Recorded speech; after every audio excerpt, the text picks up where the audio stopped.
Ganito lang guys ang pagpapain yan. Sorry. Kailangan lang kasi guys. May sumisibad dun sa ating spot. Maganda. Hanggang may isda pa rin. Kaya sulitin na natin.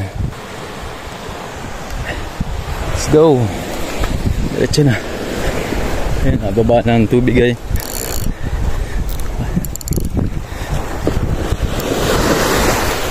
Doon pa rin sila sa tapat.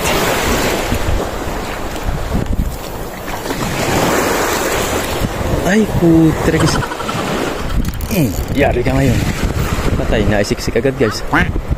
Nakasabit. Oh no! Naisabit agad sa bahay nila. Huwagan natin konti.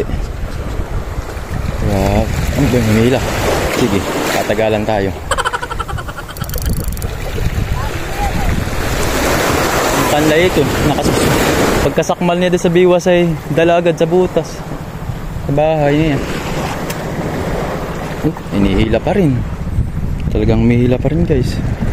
Lumabas ka na lang. Huwag ka na mapagmatigasan pa. Ba?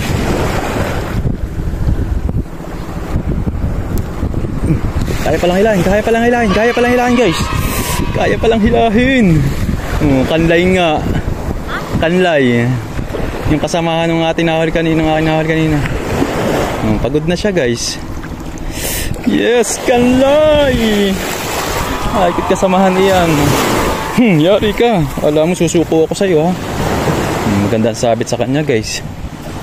Sa panga. Hindi na siya nakapaglalaban. Napagod na nung nakipaglaban siya sa akin. Another kanlay. Sana naman hindi lumayo yung mga kasamahan mo. Nandun pa sana sila.